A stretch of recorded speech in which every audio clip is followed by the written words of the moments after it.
Hey Teddy, how you doing? Doing great. Great to be here. Awesome. So glad to have you. Thank you so much. Audience, this is Teddy Pierce. He's the author of a book called Dethrone Davos, Save America, which I'm halfway through and is very good. Literally a page turner. I love that. I wish I'd started it sooner. I've been a little busy, stuff's going on, but um, really enjoying it. I was talking to my dad about it at our birthday dinner the other night. He told me to send it to him, so I have it on Kindle. So I'll get it to him one way or another. But he may even buy it. But really good, and so welcome again. So yeah, Teddy. Um, it's funny going into this conversation, and I should say I should have been up studying, finishing your book last night, but I did sneak in a viewing of Age of Disclosure, and it's actually going to be it's relevant to the conversation we're going to have, but because you're a guy who looks at systems, your background is Western philosophy, you like to look at systems and think about the bigger picture. And you do talk about this whole concept of aliens um, in two different ways. One, in the sense of, yeah, that would be a paradigm shift if it were to genuinely happen, but also in the context of, hey, this could easily a fake version of that could easily be a tool in the toolkit of the masters who have this big plan, which is the thesis of your book, of course. So let me just, I mean, my mind is still blown. I'm still wrapping my head around it. And this podcast, when it was called Searching for Political Identity, whatever the name is, it's always going to be an exploration of identity and politics and truth. And so Mhm. you're a great guest for this show. I mean, you're a guy who's interested in truth. Do I have that right? Absolutely. That's the only thing that matters in the world. That's Yeah. if you don't have a direction on that, then you're being led around by someone else's narrative for sure. Yeah. And I grew up raised Jewish, not particularly religious. I certainly am not particularly religious, but even the background I had but it was nonetheless religious. I mean, more so than, the average person, I guess, these days. I got a religious background. And I fell away from that. And I just think about high school, the actual origins of me wanting to talk to people about issues like this. I would talk to my best friend's brother, and I would be the role of the humanist, and he would be the God believing man. And we would talk about, how do you have a moral framework? And I would be saying, well, if you posit that human life has intrinsic value, you can get to it that way. And now I'm much more, I've somehow just, for whatever reasons, find myself believing in God. I mean, I've always prayed, but I believe in God. Uh, Hmm. so I got to square that with this evidence that's emerging that there's this alien thing happening, Right. and all of that. But just in the sense of thinking about systems and trying to make sense of the world, man. So I was so ready to receive your book because of the education I got in critical race theory. I mean, that background set me up for that. Had I not had that experience studying critical race theory, which is just the pinnacle of the relativist framework, and saying we don't live in an objective society, we live in a society that, everyone has their own experiences in it, and it needs to be transformed because of those experiences. I was just in the philosophy behind CRT. I was ready for this. And so it's very interesting. And whereas CRT very much views the power, it's all about power dynamics and culture and Mhm. by race. Oh, excuse me. I don't know why I was getting a phone call. Very strange. I'm like a busy guy, I guess. Look at me, how important. Yeah. Sorry. So, whereas CRT, the power struggle is about by race, Mhm. you refer to the power struggle, and you're not fanatic about it. You're very measured, but ultimately, because you're a guy who looks at systems and ideologies and the bigger picture, you're saying this is really a kind of a Christian, non-Christian, good versus evil kind of power struggle playing out. So, man, where should we start with that said? I guess let me say throw one other thing and then see what you got. But reading the book, as far as I am into it, it has really helped me flesh out the populist worldview, because I was coming at it kind of purely through the cultural lens Mhm. and very ignorant to economics. and just learning what I learned in recent years pushed me to the right, so to speak. But reading your book really helped me understand the economic piece. And you have this amazing passage where you describe the echo chamber of thought amongst the different socioeconomic classes, and what's the um, conversation like amongst the 300 million people who are basically living in poverty. It's a cacophony and everyone, blah, blah, blah. And then as you go up the ladder, and it gets more in unison as you go. And so you ask us to envision a class beyond the billionaires, way beyond the billionaires, to the point, and you literally do 8 zeros, 1%. And you say, that crew, what's their social discussion like? It's very much a choir, you say. And so tell me about that group of people, please. Yeah, well, in the book, I call them the thrones of Davos, for lack of a better term. And whenever we're having this discussion, and you start even remotely breaching the subject, that sounds like you should be wearing a tinfoil hat, or at least you can see when you get the vacant stare, somebody thinks you should be wearing one. Mm-hmm. And you start talking about this power structure, and of course, people call it the Illuminati. They say it's through the Freemasons. Some people even say it's through the Vatican. Whether or not those are recruitment tools and they have any sort of level of influence and power there, whatever they call themselves, we'll never know, and so really I wanted to get away from, I certainly wanted to tackle any of the allegations of these conspiracies head on, but obviously wanted to name it clearly for what it is. And that is a group of elite people. These are the central bankers, who have now consolidated their power into the central bank of central banks, which is the Bank of International Settlements. And oh, by the way, it's a little nation unto itself in Switzerland. And there is no country who has the authority to audit the Bank of International Settlements, which is basically the source to say if a central bank were to ever collapse, they would cover the central bank's debts. 64 international central banks. You can imagine that level of power and that sheer control. And so when we're talking about that group of people, in the book, I say, where they go vacation, you can't get a reservation on a travel website, right? These are people who live in such a lap of luxury that it is not surprising that when they condescend to us in Davos every year for the World Economic Forum Summit, the rhetoric that's coming out of them is completely devoid of any acknowledgement of human dignity, concept of God, right? They think they're gods themselves. And their intellectual priestly class, like Yuval Harari, he's there at the World Economic Forum saying, cut a man open and show me his rights. Right? They don't exist. This is the world is our oyster, basically. So that must have crushed you, the Tim Kaine comments from a couple of weeks ago about natural law being nothing.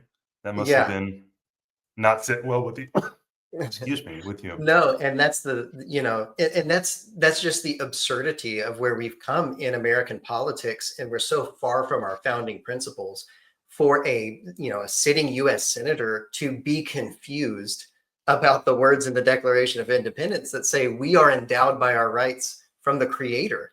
And nonetheless, a guy who's so educated. I mean, he's like a Jesuit, yes, of course. Right? So that was really, he obviously thought about it and knew what he was saying, and so there's something to be said about that. Ted Cruz had a strong response for him.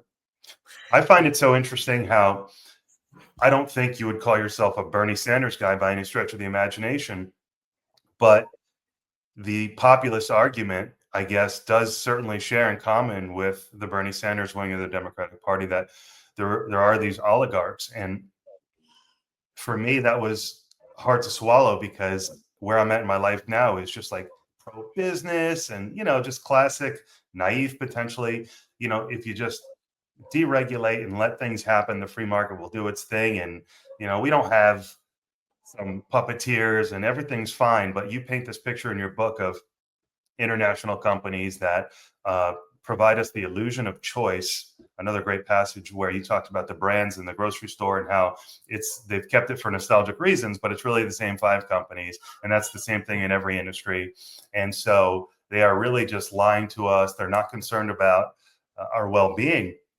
And so interesting that there is that commonality, at least diagnosing the problem with the burning people. Yeah, I do think there's a lot of cause for overlap, and Bernie, I think, is focused on the wrong people in Right. calling out, and that's what I see more problematically about populism on the left, is it's a lot more collectivist coded. It's a lot more in Mhm. the vein of socialism or communism, and the underlying philosophy to collectivist ideologies generally is uh, is ultimately problematic. It points back to relativism rather than back to realism and towards God. And that's the key distinction that I made in the book, um, all the way down. But the concept obviously is a noble one, to say that we should not, that we the people should be in control of the economy, and the economy should serve we the people, and we shouldn't have to serve the economy for our daily bread, right, for our gruel, Mm. and collect the scraps off of the proverbial table of the multinational corporations. Amazing. So Bernie's not looking high enough up the ladder, There you go. right? Right. Yeah. And so the question becomes, is it ignorance or is it cynically, is he trying to throw us off the scent? I guess you could have fun with that question, but he's looking up and that's directionally correct, but Mhm. he's off by orders of magnitude, and that matters, is right.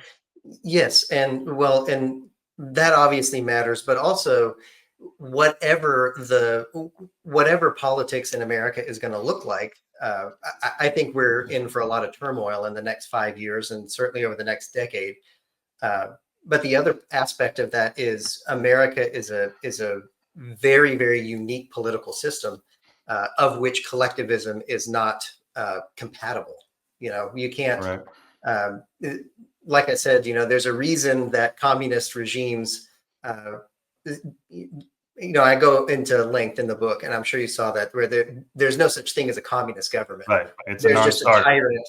It's just a tyrant preaching communism for the sake Right. of his power, and so that's why we have this power dynamic. But ultimately, that's the end of what real communism can truly be. There's not ever going to be a point where we can truly be egalitarian in the sense that theoretical Marxism posits. That I heard, I don't know if you ever watched Timcast or watch their clips, but Tim Pool made a great point about communism, and saying, like, well, if we own all things in common, then we can't own everything, because if you own everything, then no one really owns it. It's not a matter of ownership at that point. It's a matter of who gets to use it. Right. Right. At that point, you're just kind of changing terms. Yes, Yeah. exactly. Right. Interesting.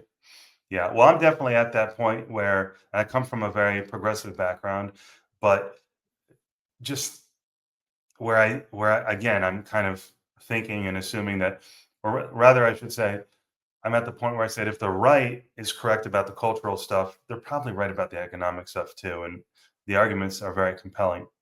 So speaking of the economic stuff, do I have this right? You speak in the book about basically this plan. I mean, ultimately, a plan, right? You're Mhm. diagnosing systems. You're not trying to be a tinfoil hat guy, but you're looking at the last 100 years or so of the American economy, and you start with the stock market crash of 28, getting off the gold standard in 71.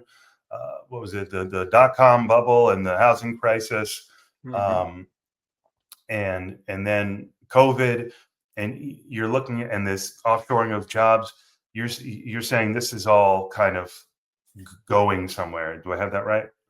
Yeah, and when we look at this has happened in other economies, as far as taking a little bit too much confidence in the strength of the dollar and the strength of the regime, uh, playing some modern monetary theory, different things like this. But I think what we're really seeing is the fact that we what in chapter 2 of the book, I talked about this obscure case in 1886, and that's the one that made corporations individual entities, right? They could Mhm. operate as individuals within the concept of the American government. And of course, that's had cascading effects. And, and I argue for the fact that of the matter is that the Fortune 500, it runs basically the majority of the New York Stock Exchange. But those 500 companies deliver almost every product and service to us globally. There's no way to live, right? There's no way to live in the modern world without having to use those goods and services. And those have become international entities unto themselves. But when you really look at the ownership, the stock market ownership behind those, it starts getting into tighter and tighter knit groups of ownership. And I'm not saying that these people own every single one of these companies, but you look at private hedge funds like Vanguard, BlackRock, and State Street, and the amount of wealth that they own. They own enough of every one of those companies that if they sold their position, they could tank the company overnight. And so you're dealing with a runaway capitalist system that, as I said before, abandoned the concept of corporations operating for the good of the community, for the good of the family, for employment, and locally. That's what American capitalism has always been. And it's really just been hijacked and then slowly transferred out of the country and out of our hands. And of course, the argument is graph go up, right? GDP go up. And but nothing's made here, nothing's produced here. And we're really getting to that point. We're getting to a point of severe desperation, especially with younger generations, not seeing a future that their future is going to be renting their house from BlackRock and putting their groceries on credit, and we're careening towards what I believe is going to be, we could go in one of two ways, right? That we can choose our adventure if we're wise enough to see it for what it is. But if we allow these machinations to continue to grow, we'll continue to see bubbles. We'll continue to see COVID-like events. And every time more and more wealth will be transferred out of the country and out of the pockets of individual Americans and into the silos and funnels of these people's power. And at some point, this is their plan, right? At some point, they're going to feel like their power and control is inevitable. And at that point, I think things get very, very dark. We get into Great Reset type territory. And so we need to wrestle back power, but we need to do so not in partisanship, not in this kind of angry, some people are going in very different, crazy, radical political directions. But I do think it centers around, I don't want to sound like saying the answer is in the middle, because I don't think the answer is in the middle. Right. I hate when I say that, because it sounds so. Yeah. I mean that it ends in a radical reset of us reclaiming our founding roots. If we can do that as a nation, and we have the political will to take that power back, that's been slowly siphoned away from us over the past century, I think we can see a glorious revolution. It doesn't have to end in civil war. It doesn't have to end in any sort of strife. But we are dealing with good versus evil. And so it's an evil system that is against us. And of course, what does the devil do? He divides and conquers. So of course they want us to be at each other's throats when they come to claim their prize. Yes, you write about that beautifully as well. It's interesting. I don't know if you ever saw any interviews I did with this guy, Herbie K, but he wrote a book called A Radical Reset. So that sticks out. And everyone can sense, no matter where you are on the spectrum politically or autistically, something is not right. And there's something we all share in common. And that's what the MTGs and the Nick Fuentes have in common with the Viveks, pretend, and the you and me and the everyone, the RFK. Something isn't right. And so tell me more about it. It all relates to the WEF, World Economic Forum, is as you call it, a super PAC of these thrones of Davos, these people who sit on these thrones, this elite group. And so, and Agenda 2030 is everything. And so tell me a little bit more about that dark vision. Yeah. Well, I think it'd be good to start and go back to our point of saying, you have to adhere to the truth or you'll be following someone else's story. And one of the things, one of the greatest human experiences, it's a collective experience and it's a personal experience, but it's the power of story. And so storytellers aren't obliged to tell morally good stories. There are many very good stories that teach very morally bad lessons. But what I would like to wake people up to is that we are living in someone's narrative, right? It's not in accord with the truth. And people who use story to great advantage, most of the time, and depends on how familiar people are. I hope most people aren't familiar with abuse, but I came from a system of abuse, and so I think that's why I'm very driven to find systems, find the guardrails, find what's right and wrong. Let's determine what this is, so that you can't tread on me, right? In the context of abuse. And nobody knows the power of story and the ability to manipulate people through story than an abuser. And when you abandon, one of the things that an abuser must do is abandon the concept of human dignity. Because if a person has human dignity, then you're not at liberty to step on their neck and steal their life for your power, right? You're not allowed to do that if that person has intrinsic dignity. And then there's some eternal consequence for doing so. And so more and more, and then, obviously the world feels crazier and crazier. It feels more divided. We feel like there's like this chasm splitting beneath our feet, and you characterize that really well. Like no matter where you are, something's wrong, something's up. And really what is coming to a head is this concept, and it's the central thesis of the book, between relativism and realism. And so relativism is the devil's theology. And, that may sound bombastic, but it's a denial of the truth, right? So if you think about the traditional story, the devil falls from grace because he rejects God. Of course, he rejects God's story. He goes to the only place he can go, to the furthest reaches away from the truth that he could possibly get. And what does he do? He builds his truth, right? He builds his narrative up. And so when we are seeing these central bankers and why they operate the way they do, why they're pushing towards transhumanism, right? Why they're pushing towards universal basic income and just getting in the pod and eating the bugs, right? As the joke goes, you have to see a similar framework and a mode of operation, right? A philosophy of how they view the world and view humanity. And it is and I'll say, to link these two things together, right, is Satan. Satan is not God. He's the closest thing to an anti-God that you can be, which is someone who rejects every framework around him and instead just worships the uninhibited self.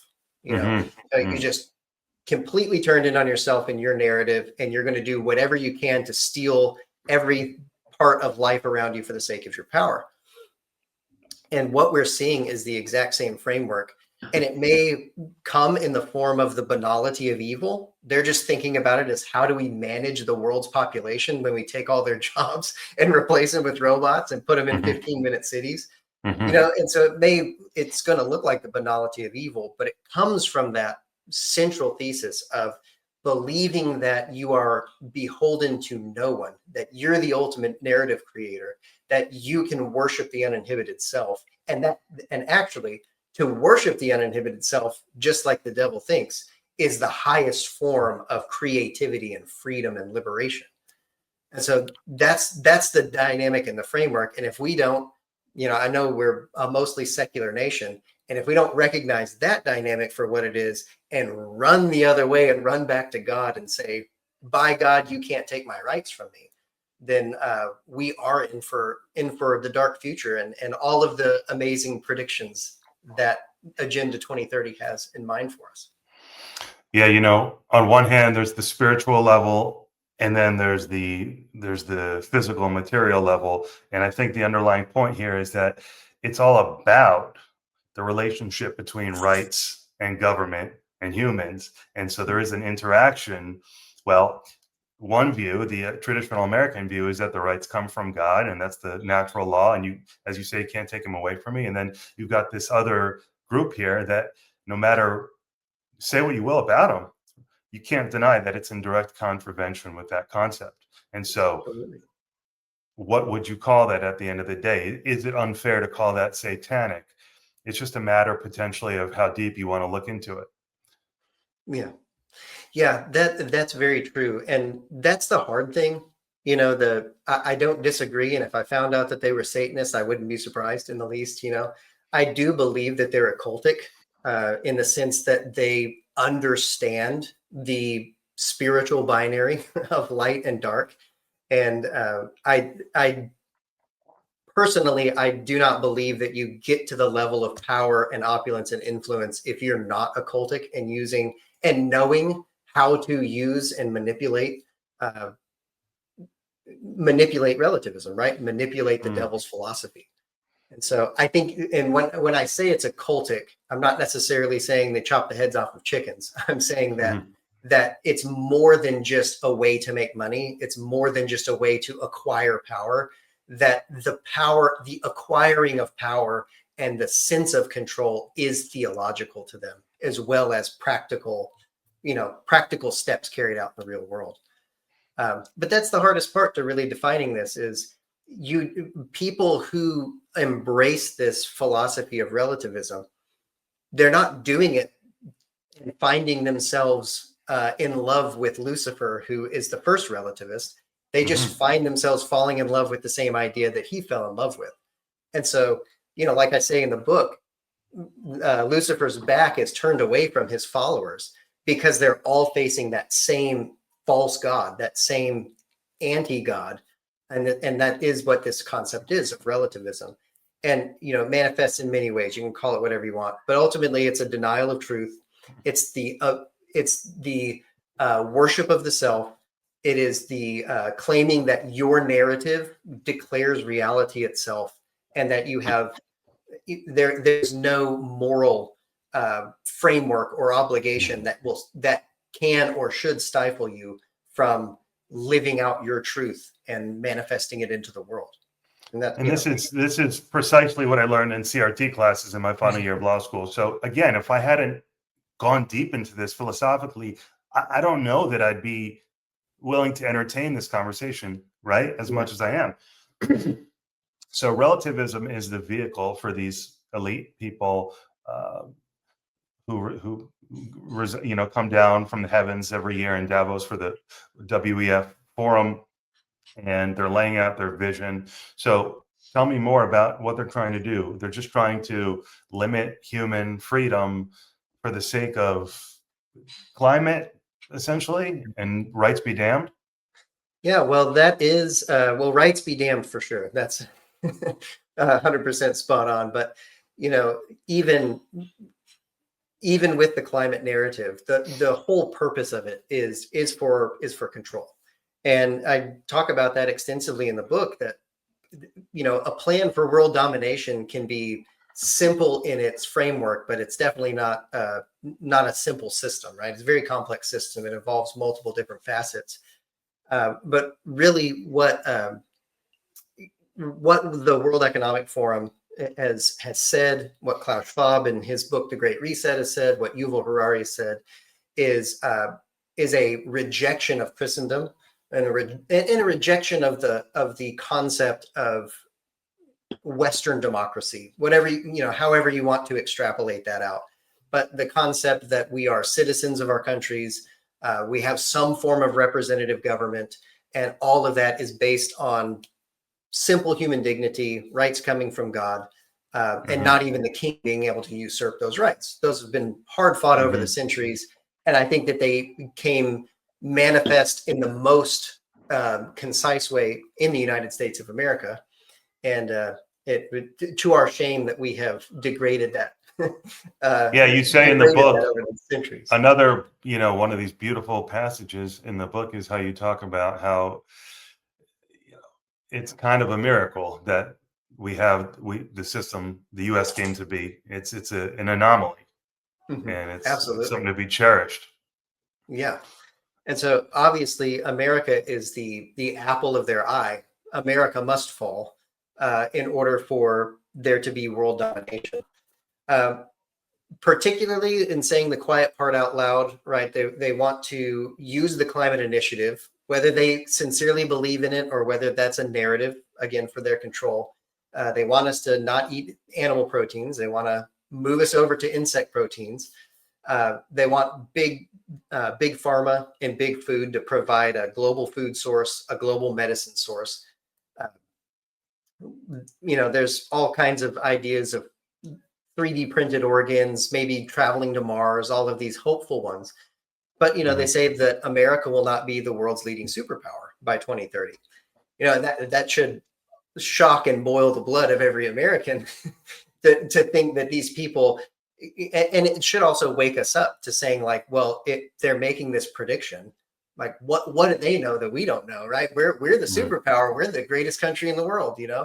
What's their plan to unravel that? And so more logistically or philosophically speaking, what it is global management of humans. It is creating some type of central bank digital currency, be all electronic, one information system, one food system, one healthcare system, most likely a UBI where you're getting paid to like unplug from the real world and get in the pod in the 15-minute city, something like that. But it's just going to be sheer management. Oh, we have too many people. We're going to do a special on the pods this month. Oh, we need more workers. We're going to give a special for people who come out of the pod this month, and I know that sounds very dystopian, but to them it's just management, but really that is the plan, is to, because they are transhumanists and because they believe that they have a divine right to rule because they're the smart ones who figured it all out. They deserve to treat us like chattel, manage the global population, and use all of those mechanisms to see their brains uploaded to the cloud and see if they can reign for 1,000 years. That seems to be the kind of the fever dream at the end of it. But certainly in the here and now on the march to 2030 is to is to basically create an economic technocracy that is so powerful that no country is going to be able to compete with it.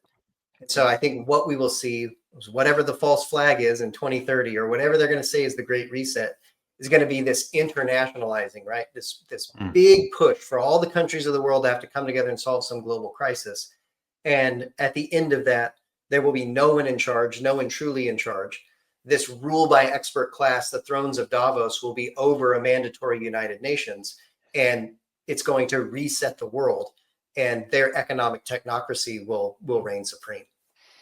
So we're talking about a very, very small group of people, way higher up the ladder than Bernie Sanders, no disrespect, is looking, who really have this plan to live forever through medical developments and technological developments. Who knows what the combination looks like? Maybe they're planning to live for 400 years biologically, and then at the end of the ride, fail safe is to live on digitally or whatever, or transfer this kind of thing. They want to live forever, and they want to rule because, hey, we're going to be living forever and we are the most powerful. So let's just make it official. Let's make it efficient.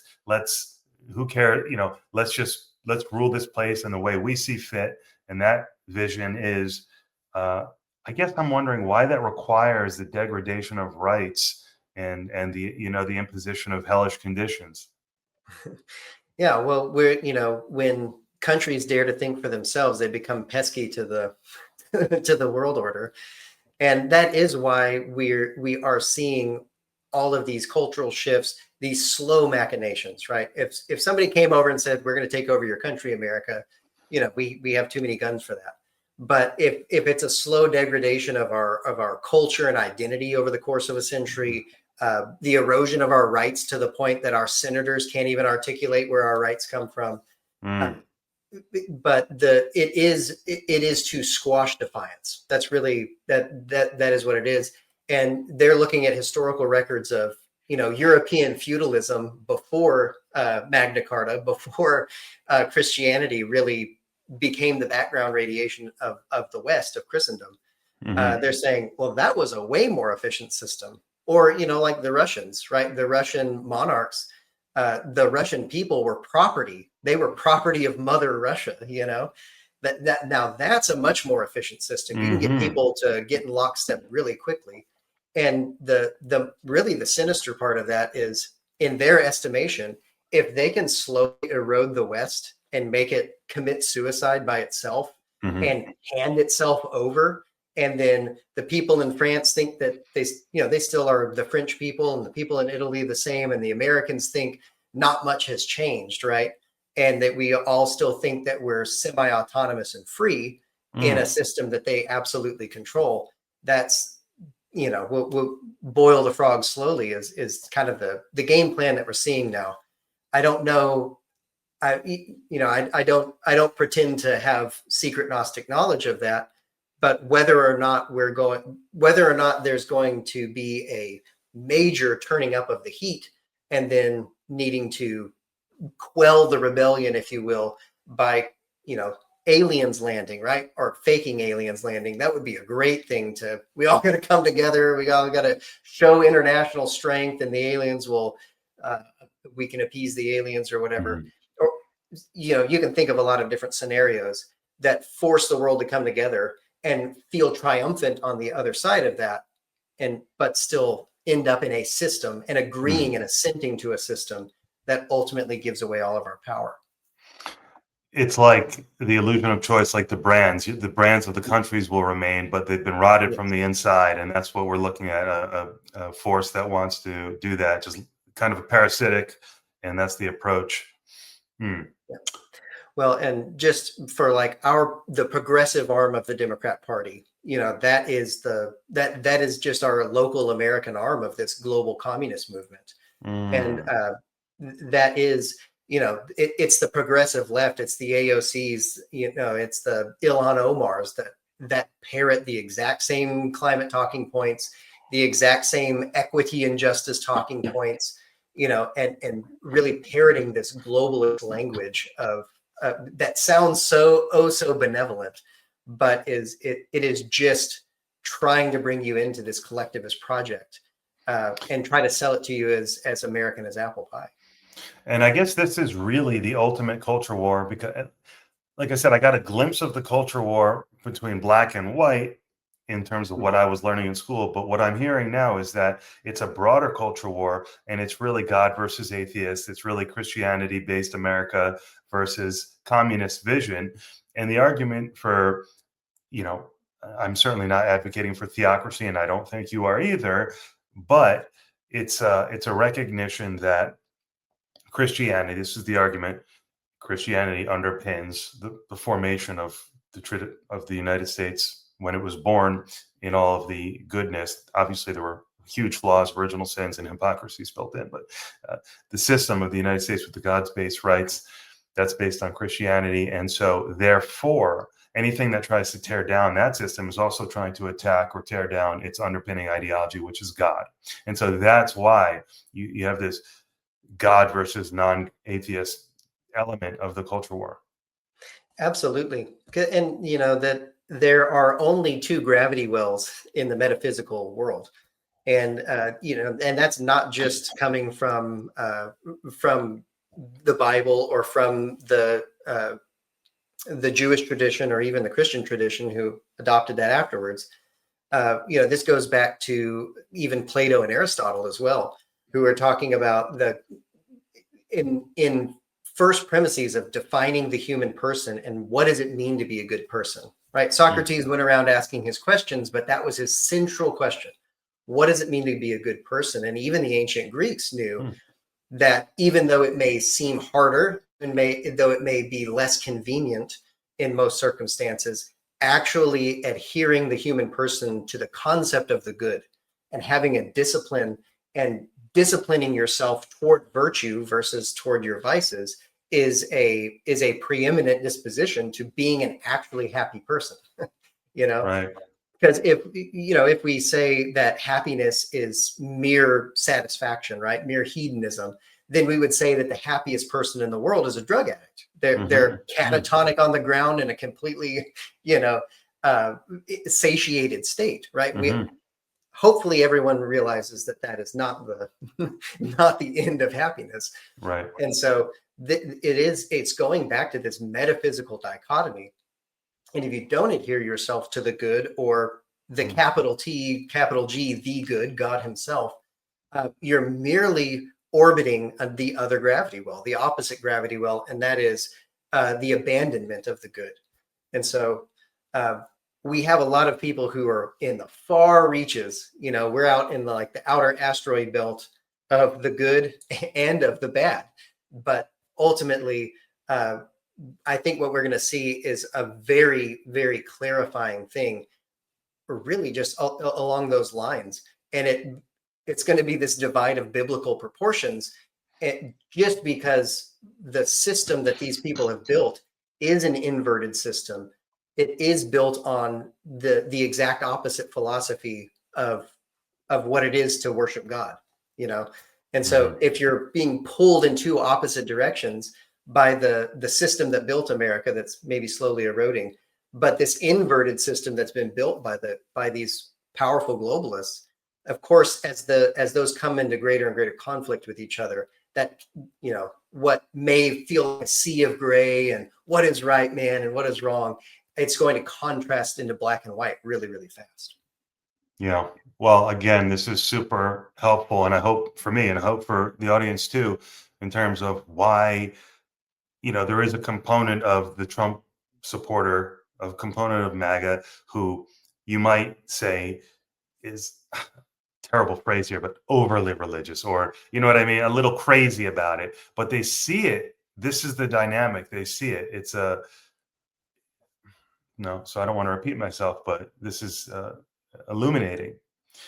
So, do you want to tell me a little bit about the next book you're working on, or what can you say about it? Yeah, well, I am working on my next project. I do not have a release date yet, but one of the things that I'm looking at now is that most people are saying, "Oh, the left is done. The left is dead." Right? They lost the war on wokeism.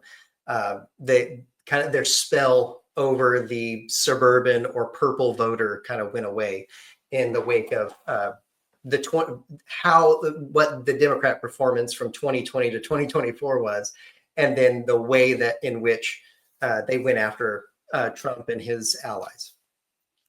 And after, of course, after a re-election of the ages for Donald Trump in 2024, that's what people are saying. The left is dead, and I really don't think that's the case. I think that they're offloading their dead weight. You know, I do think they're realizing that, and when I say that, they're shrinking, but they're not shrinking back into themselves. They are condensing, right? They're consolidating what power that they have, and if they've lost that middle, more liberal voter, and that liberal voter is going to attach themselves to the MAGA movement, then they're like, that's fine, go over there. The flip side of that is there's always been a divide, and this is me growing up as a Republican and being interested in politics from,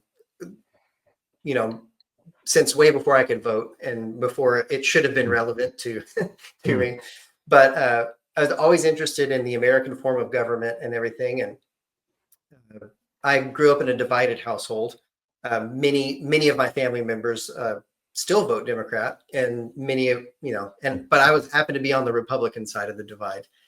But what I noticed is that as Christian conservatives made up the largest coalition, the largest, it wasn't a majority, but it was the largest plurality of Republican voters, of consistent Republican voters.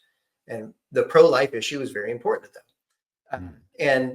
But every time the establishment Republican class that lived and rubbed shoulders with the Democrats in Washington, D.C., were more of the old guard, neoconservative war hawk, got to defeat the commies kind of, and that's the Lindsey Grahams of the world, right? The guy who hasn't found a country he doesn't want to bomb, for the sake of freedom, right? But so as I grew up and came into the movement, I was seeing that we had good grassroots people that were Christian conservatives that would represent more of that voter base for the Republicans. But what we inevitably got was a George Bush. We got to really focus on foreign policy, and then we would get Republican anytime we get a Republican majority. Maybe taxes would get better, but none of the culture issues that we were seeing were ever being addressed. And so it's such an anomaly to see Trump come in and actually be the strongest on those conservative issues. And so, but anyway, I always felt like there was a big divide on the right. It was just, we felt like we weren't a part of the Democrat club and we had to vote for the lesser of two evils. And I say that to say that I voted for Mitt Romney, I voted for McCain, I voted for Bush, and every time I felt like I wasn't getting the guy that I wanted. Trump came along, I felt like finally at least he's talking to me, right? At least he's doing more than paying me some lip service. And then, Roe v. Wade is overturned. I think that's a good thing. People can think what they will. But right now on the right, the right, for lack of a better term, is a gigantic tent. And part of the left clarifying and condensing and kicking people out of their party is now creating a coalition that is, I think, fracturing in real time. And honestly, whatever Republicanism is going to be in the next 5 years, it has more of an opportunity to dismantle itself, to fracture and break apart than the Democrats. And the Democrats are going to end up being maybe a minority of Americans. But if they maintain political status and political power, they could be they would be a majority political power in Congress and maybe even in the White House versus a bunch of other fractured groups that maybe felt like they were fighting the left up until this point, but now don't feel like they can stand in common cause anymore. Or maybe the Christian conservative finally gets tired and says, hey, disaffected liberal, you don't get to speak for me, not anymore. The larger this coalition gets, I think the more that puts the Republican Party in jeopardy and actually strengthens the Democrat Party over time, even though it's smaller. Interesting. So a more focused party would be better, you're saying? Yeah, I would say that where I think the hardened people, the more radical people on the political right are going to go into a very recalcitrant position of saying, like, we're not playing nice with the Democrats, we're not playing nice with the liberals, we want to get the degeneracy out of our country, we want to destroy these systems that have been built not to help us. And I think it's going to be a very generational thing too. I think that you're going to see a really strong push among younger people who align themselves more on the political right to be very, I don't want to say authoritarian. I believe that what we're going to see is a very hard line to reset and get rid of a lot of these systems that really feel like they've been built to keep them down. And there's almost a poetry in the horrific assassination of Charlie Kirk. Yes. I mean, my God. But there's a weird poetry to your point. And now Nick Fuentes, if we want to say, this isn't necessarily happening, but if you want to say, this created an opening for Fuentes to come into the mainstream. Either way, everyone recognizes the generational shift, and there are people who are just not effing around. They feel they've got the tip from you and others like you. They've internalized it and they're pissed. Yep. Yeah, and that is something that I really would like to focus on in my next book. And I know that it's a very contentious subject, but I'm actually really upset at the Ben Shapiros and the Mark Levins of the world who are trying to pressure campaign, get out in front, and not willing to have the conversation, and not willing to have legitimate concerns, and it's not just them. Ted Cruz is somebody who's also done this, and they feel like it almost seems like they're trying to use their current political power, which is waning, to try to just gatekeep. Yeah. To shut conversation down altogether. And the reason that the injection of that, and the problem with that, is obviously when we're talking about this, there are power dynamics that are built, and those power dynamics can be blamed on certain groups of people. I think that the true people behind the curtain are they're true abusers. So I think they're using the conversation of anti-Semitism as a skin suit, really, to hide behind religious Judaism, or hide behind the concept of being ethnic Jews, to really hide themselves and say, like, oh, look, Jews, they're coming for us. And then, the South Park reference of using Operation Human Shield, I feel like that's what's happening. And when that becomes contentious, and someone like Mark Levin is like, I refuse to even have this conversation, that's when I really think that somebody like Nick Fuentes, in this weird looking glass way, almost seems correct, right? If he's out there saying it's the Jews, like the Jews as a collective, cohesive unit are to blame. And then Mark Levin is like, how dare you talk about us like that? It's like, well, Mark, it's a big club and you ain't in it, right? Yeah, He's Fuentes Fuentes is a fascinating character. My take on it is, and speaking for myself, what really triggers me, for lack of a better term, is the racist, anti-Semitic bullshit. Like, have your beliefs, write a book, make your arguments. Yeah. Great. But don't call me a kike.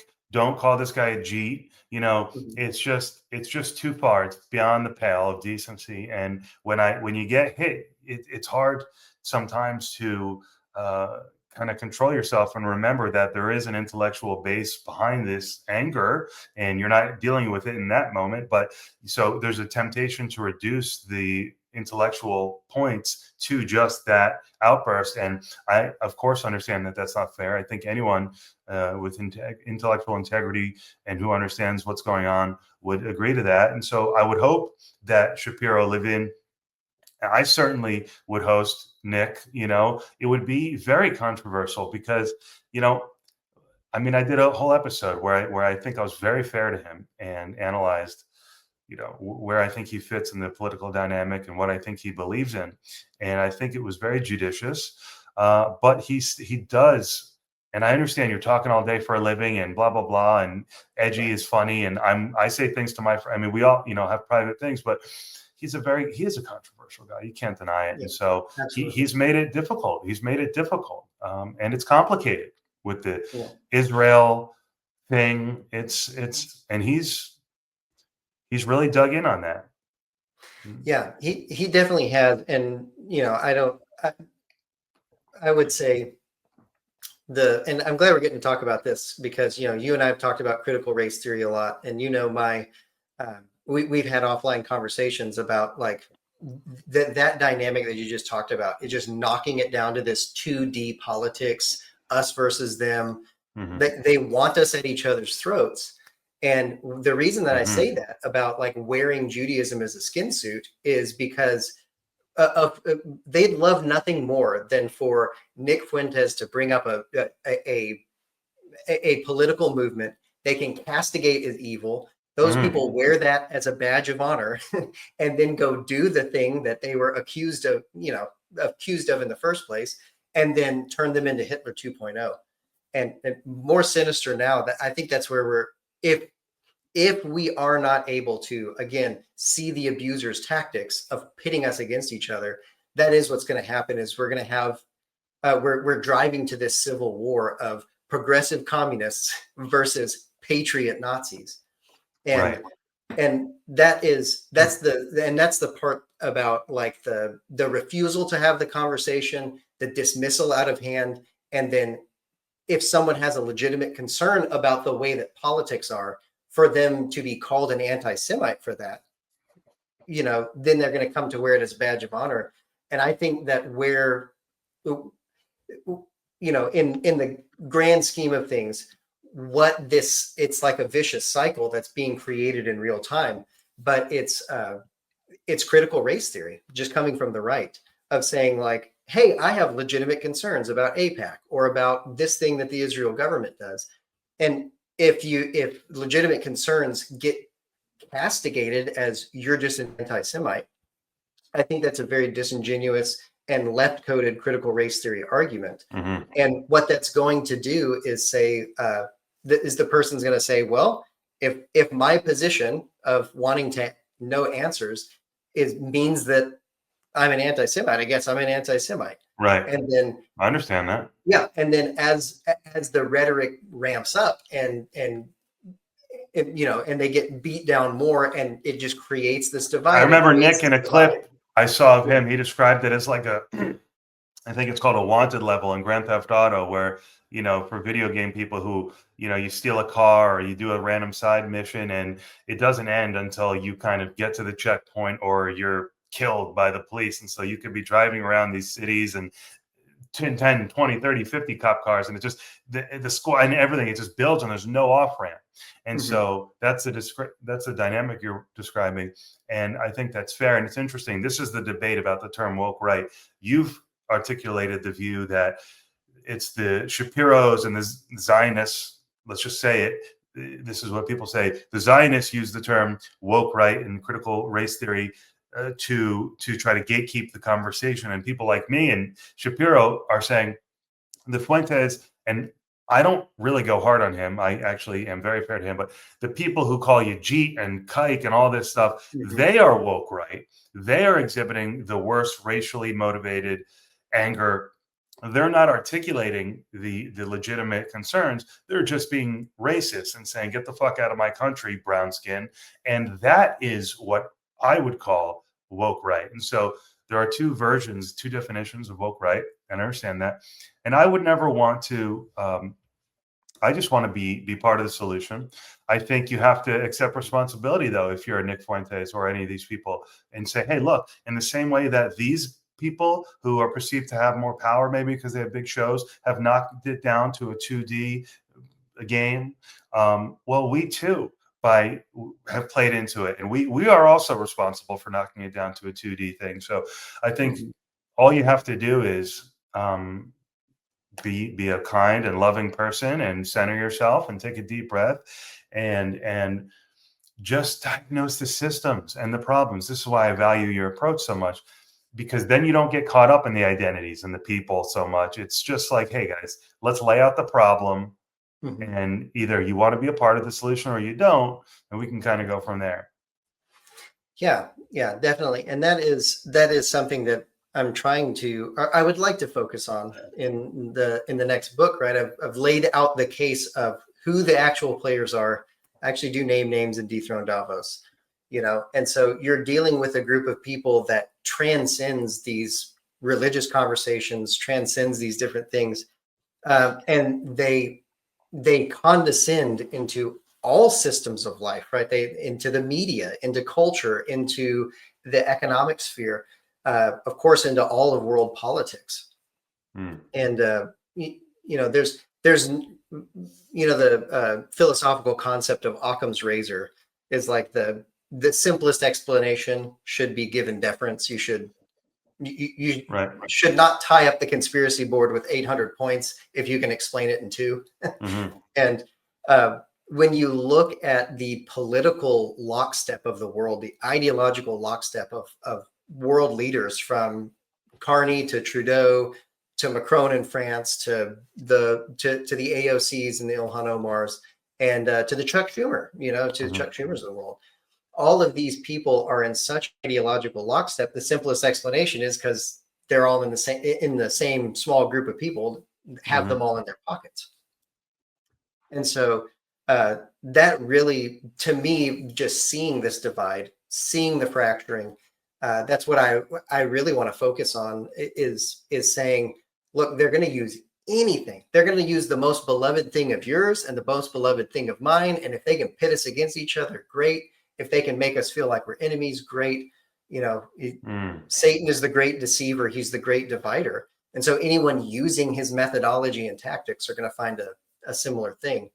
And I would say it's a challenge for Jewish Americans and for Jews throughout the world to say it is unfair that it is unfair that certain systems, like Hollywood, for instance, right? It's a joke that it's a not so private joke, right? That there's a lot of Jewish influence in Hollywood. And that's not, again, to say that there's some grand conspiracy and every single person who's ethnically Jewish is in on it. Mm-hmm. But I think that question will have to be answered. Why are so many secular, obviously not going to temple, ethnic Jews in Hollywood creating this level of moral degradation and corruption that's obviously infiltrated and degraded our moral standing as a nation over the last century, right? That's part of a calibrated plan and there is culpability for those individuals. But at the same time, if somebody says, hey, the Jews run Hollywood, that's not a fair characterization, right? But I think there has to be an explanation as to why that group of secular Jews have decided to latch on to this inverted world order that's being built, and whether they were coerced or enticed, whether the thrones of Davos, no matter what their ethnicity is. And it makes it difficult. It makes it difficult because there are people of every other stripe and brand, right, that are part of this inverted order and this inverted world system as well. And so, like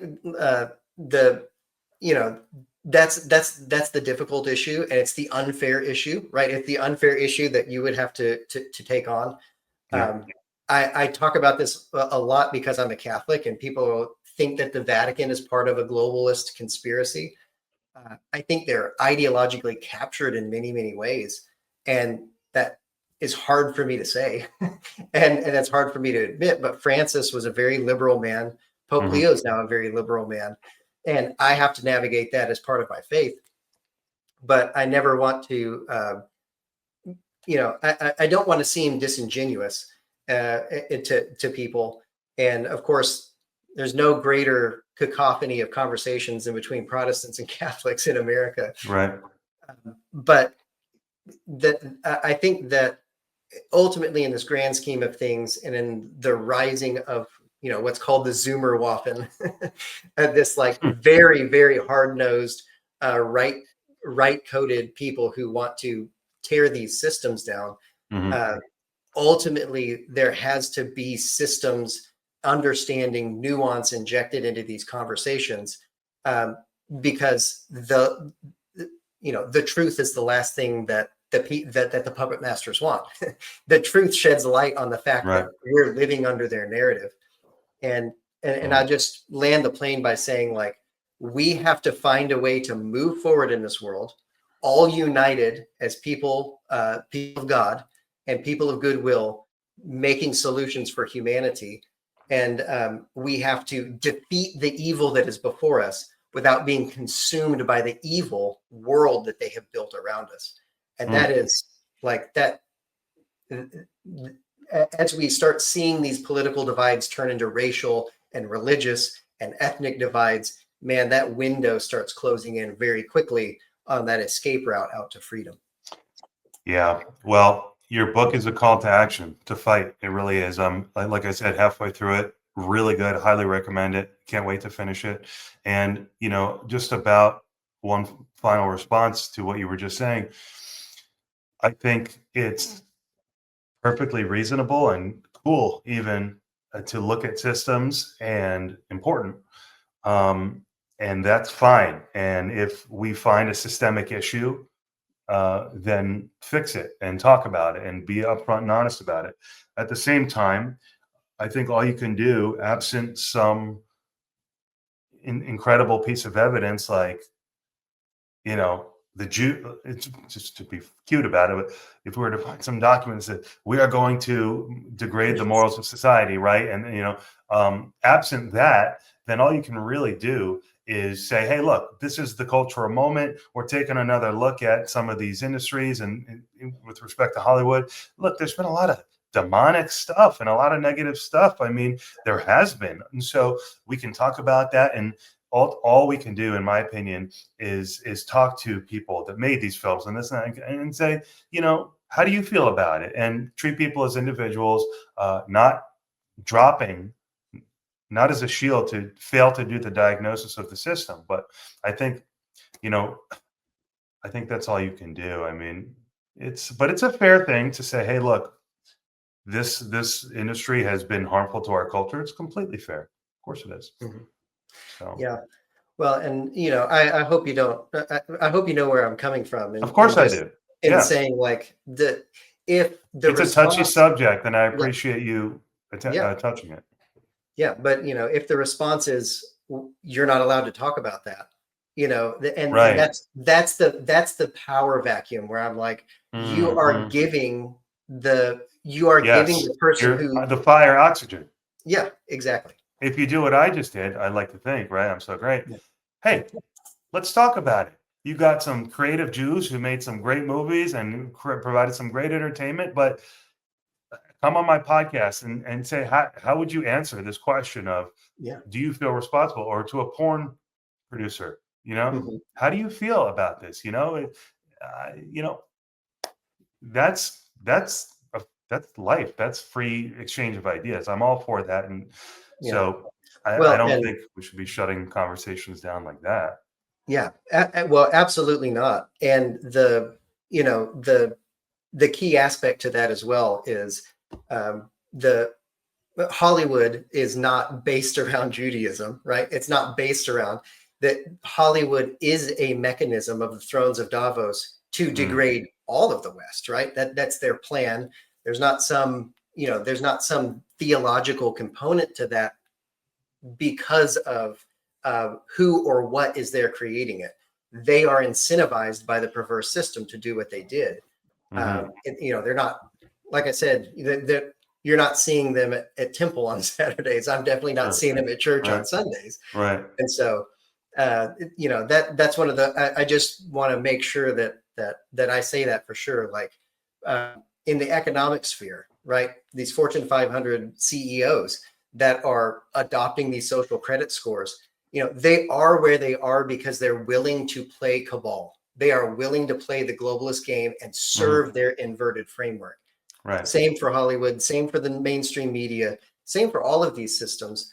And we need to always keep that in mind. That's the central thesis, and not let them wear Christianity or conservatism or republicanism or liberalism or Judaism as Mhm. a skin suit to say, like, hey, you fellow cool kids, Like you and said, there's only 2 influence. points there's only Yeah, 2 things you could be doing, going towards good or going towards bad, and yeah, there doesn't appear to be a huge need to go much further into the identity of each person beyond to say you're part of the problem or you're part of the solution. absolutely. Yeah, Yep, that's where we're at. right. Listen, man, this has been a phenomenal talk. I appreciate it. Thank you so much. People, please go read Dethrone Davos, Save America.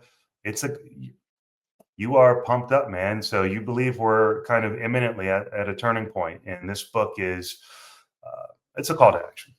Yeah. Yeah, Yes. right. I definitely think that we're at a major crossroads. Like just like you Hmm. said before, like everyone can feel it, no matter where you are. You're Right. you're feeling the ground start to shake, and I think we're I'm taking them very seriously because 2030 is the year that they said. Right. That's not coming from Alex Jones or coming from the far reaches of the conspiracy corners. Those are their narrative as sold to us by the World Economic Forum. So we should believe them.